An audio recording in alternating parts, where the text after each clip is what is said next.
pieces of her life back together after enduring the unimaginable on April 29th, 2024, while visiting a friend's house in Chicago's Greater Grand Crossing neighborhood. Like a target board practice, almost like he had been practicing all chest and stomach shots. Pettis' life changed forever when she says her friend's brother, high on drugs, shot her 5 times in the abdomen.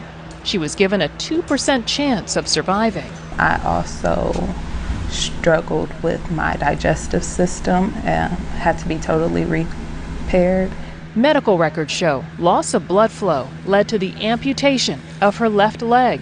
Before the 15 surgeries and 150 blood transfusions Pettis had to save her life, she did CrossFit 5 times a week and worked in the hospitality industry. I also was back in school for nutrition as well, which I had to stop going to school because I couldn't afford to pay. Her family set up this GoFundMe to help Pettis. She's applied for jobs to work from home, but hasn't been able to find work. I'm on a strict no return work order from my doctor's office because of ongoing medical conditions. She's also applied for assistance from various city agencies, among them the Department of Family Support Services Rental Assistance Program, who denied her application, and the Emergency Supplemental Victims Fund, who she says also denied her application. Pettis also applied for benefits through Social Security and was denied by them too. They told her she didn't qualify for benefits and was not disabled under their rules. Do you feel you've been re-victimized? Absolutely. Absolutely. This is re-victimization all over again. As if things couldn't get any worse, Pettis says she's now facing eviction from her South Loop apartment after she's been unable to get the city funding she needs to pay her rent. If I don't get the funding, I have nowhere to go except a homeless shelter. The 31-year-old is starting a nonprofit called Heal and Thrive to help other survivors. I feel like God put me in this position for a reason. A woman who has other survivors in her heart as she continues her own fight for survival. I'm still in survival mode. I still haven't been able to properly heal or process what has happened to me. Suzanne Lemonnier, CBS News, Chicago. Shalom. First thing and foremost, I want to call praises and glory and honor that's due to Yahweh Ba'ashim Yahweh Shai Ba'ashim Kakadash. Double honors to the elders and the apostles of Great Millstone. Peace and blessings and salutations to the hopeful elect. Northern the gospel bar, lifting up the standard of Yahweh Ba'ashim Yahweh Shai, wherever it may be. Give me 1 second, brother. Let me pull this back up. For half the price, Rome now offers commercials. Kalisha. But basically what you're seeing here is a so-called black woman that was shot. I think she mentioned about her cousin's boyfriend or something like that from what I can get. But basically, long story short, man, she was hospitalized and had to get her leg amputated because, you know, she lost so much blood. 15 surgeries and over 150 blood transfusions. That's a heavy judgment that the Heavenly Father has put on this woman. And she stated at the end that she believed that the Most High put her in this predicament for a reason. And, you know, clearly it ain't to evangelize, all right? So clearly there was an offense with the Heavenly Father regarding this woman, okay? Whether what she did in this life or the past life, we don't know. But she meant this, that she was a she did like CrossFit or something like that. Powerlifting, and we know that a lot of these women take pride. Pettis had to save her life. She did CrossFit 5 times. Yeah, CrossFit. A lot of these women take pride in their appearance and their ability to do things on tandem with men, because there's a competition between women, okay, women competing with men, and they feel like they're better than men, so therefore they engage in all these sports and they want to get these higher positions of pristine and power,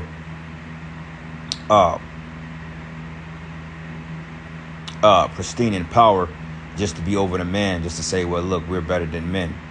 All right, now, I don't know what went of this, because, of course, the story is always one-sided. But for him to shoot her 5 times in the stomach, she said he was on drugs. Okay, and that could be a case, but why did he target you out of other people? Okay, was you just in his presence, or was you mouthing off, or was you insulting him, or was you, slinging inhominals? Because a black woman is notorious for going below the belt and hitting below the belt. With that savage tongue of hers, man. She'll, she'll say things that's pretty offensive, and then, certain men, they just can't hold back, and, they'll release the fury on the women. So, but whatever it was, it caused her to be physically maimed. And like the scriptures say, whoever perished being innocent, though she's still with us, it's the point. The Lord brought judgment. So you women, man, you're losing. Okay, you heard what she said.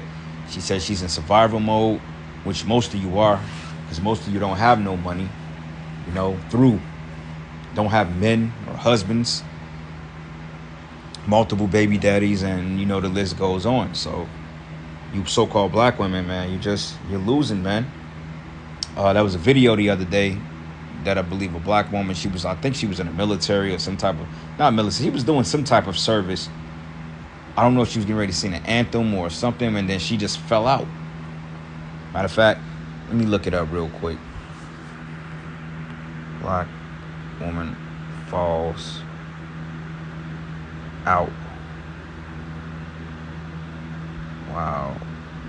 Hold on. Let me see something real quick.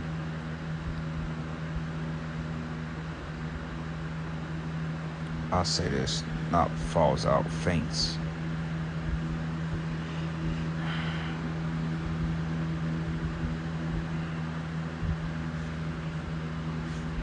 I remember when Wendy Williams, when she fainted, that shit was wild. Okay, here we go.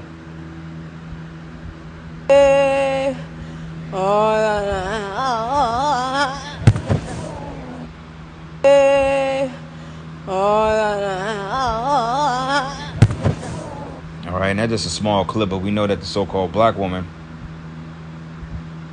and it says this perfectly captured America's plummeted to the abyss. Wow. Yeah.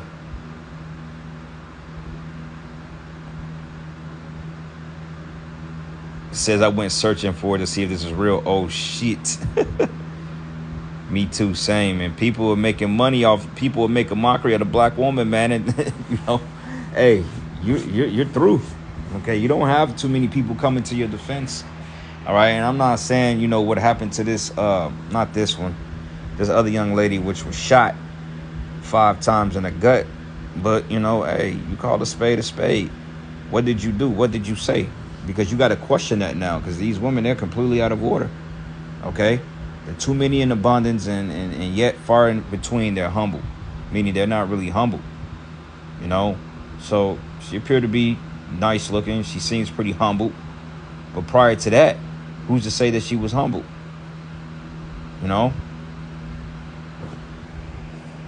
GoFundMe, she raised $19,700. So clearly she could pay her rent. Her goal was $25K.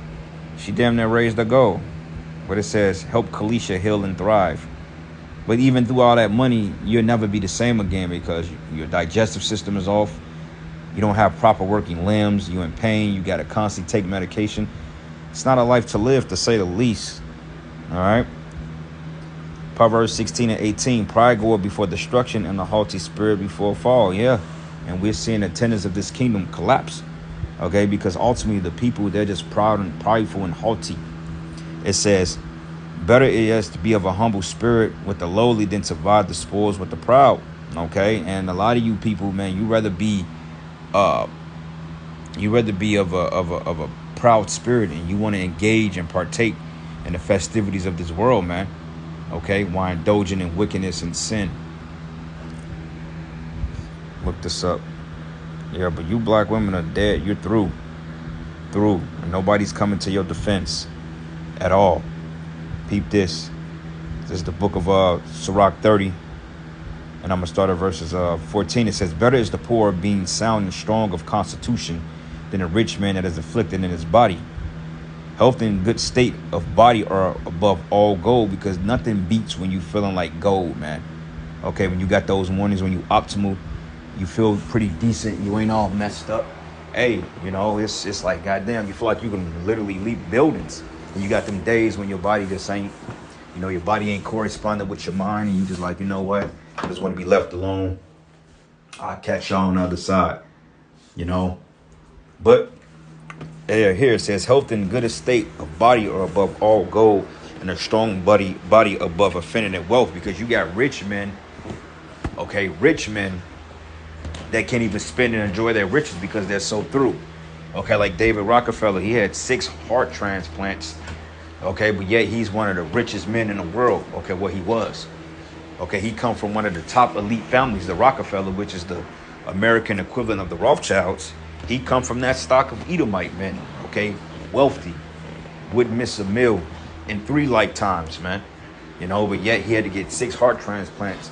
At this point, the Most High was like, you know what, nigga, I'm tired of your ass. Call the spirit back to the spirit world. So yeah, it's better to be poor and healthy than rich and rich and in pain and broken, destroyed. And that's pretty much her, because she gonna get the 25 bands and probably more than that. But then again, it's just like, yeah, you got the money, but shit, baby, how you gonna live life? Okay, the faculties ain't even working anymore. But it says here, there's no riches above a sound body, and no joy above the joy of the heart. It says death is better than a bitter life or continued sickness, man. And she's pretty much sick because, for the simple fact, she's in a main body. And let's listen to Also some more. applied for benefits through Social Security and was denied by them too. They told her she didn't qualify for benefits and was not So you see, your ventures is failing, black woman.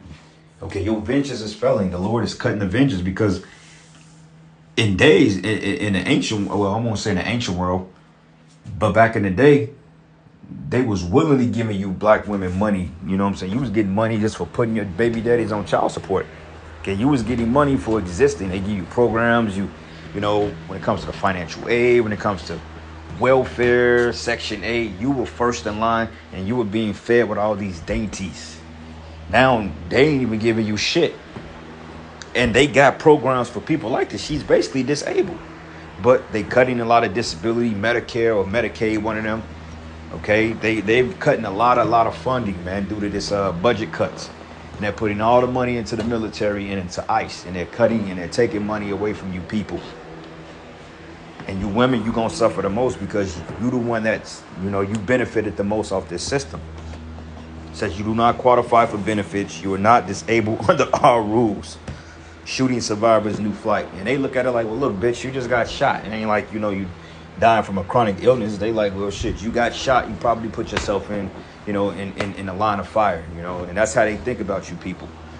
You know, because being shot is unfortunate. That shit, you get bullets and projectiles ain't meant to go in bodies, man.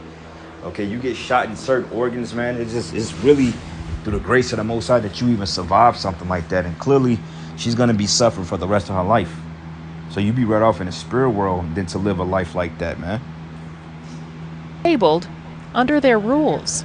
Do you feel you've been re-victimized? Absolutely. Absolutely. This is re-victimization all over again. And of course you're being re-victimized, because in your mindset, you always the victim. No matter what, they say, you know, you drew first blood, but yet somebody draws final blood, then you're the victim. You can literally run somebody off the road, or you can literally fuck somebody's life up. But the minute they start to get back at you, then all of a sudden you're the victim. So how are you a victim because they're not giving you benefits that they don't feel you qualify for? And with the shooting ordeal, yeah, it's unfortunate because we don't know what happened, but knowing the history of the black woman, she's very disrespectful. Okay, and it's not surprising that a lot of them go to the spirit world behind their attitudes and behaviors, because they merit that. Okay, they bring it upon themselves, man. Okay, the scriptures say don't bring upon destruction of your own hands. A black woman do that shit with her mouth, her behaviors. So overall, I mean, yeah, you could call yourself a victim, but are you really a victim, or is it just judgment? Yeah. As if things couldn't get any worse, Pettis says she's now facing eviction from her South Loop apartment after she's been unable to get the city funding she needs to pay her rent. If I don't get the funding, I have nowhere to go except a homeless shelter. The 31-year-old is starting a nonprofit called Heal and Thrive to help other survivors. I feel like God put me in this position for a reason. A woman who has other survivors in her heart as she continues her own fight for survival. I'm still in survival mode. I still haven't been able to properly heal or process what has happened to me. Suzanne Lemignot, CBS News, Chicago. Man, the Lord is very terrible. That's why you're going to need a man. Isaiah 32, it says, and a man should be as a hiding place from the wind, and and a cover from the tempest, as the rivers of water in a dry place, as the shadow of a great rock in a weary land. So you're going to need a man in that day. All you women going to need men. All that, I'm bad and independent, I don't need a man, my career, this and that. You substitute status and convenience over being an upstanding person, man. Not knowing that status and convenience, it comes back and bites you in the long run. You know, because a lot of times when you get this status in the workplace, you can't even handle it mentally because of the workload, which proves that you're not built for that. Okay, Isaiah 32:9. Rise up, ye women that are at ease, and hear my voice, ye careless daughters. Give ear unto my speech. Hey, listen. Many days in the year shall you be troubled, ye careless black women. For the ventures shall fail, and the gathering shall not come. The ventures is clearly failing. They said, you do not qualify for what we got to give you. You don't qualify. Here she has no leg no more, no foot. She's messed up. She's getting ready to get evicted. She can't work, you know. And usually you can apply for disability because clearly she's disabled, you know, and she wants to work, but they're not allowing her to work because they don't feel she's capable of doing the job. But many days in the year shall you be troubled, you careless women, for the venture shall fail and the gathering shall not come. Yeah, so you better humble down, black woman. Tremble, ye women that are at ease. Be troubled, ye careless ones. Strip you and make you bare and gird sackcloth upon your loins. It says, for they shall lament, which is crying, for the teats and for the pleasant fields, for the fruitful vine. And upon the land of my people should come up thorns and briars, yea, upon all the houses of the joyous cities, man. All right. So anyway, quick lesson, all praises and glory and honor that's due to Yahweh Shem Shai. Lord's will, you were edified. To the next lesson.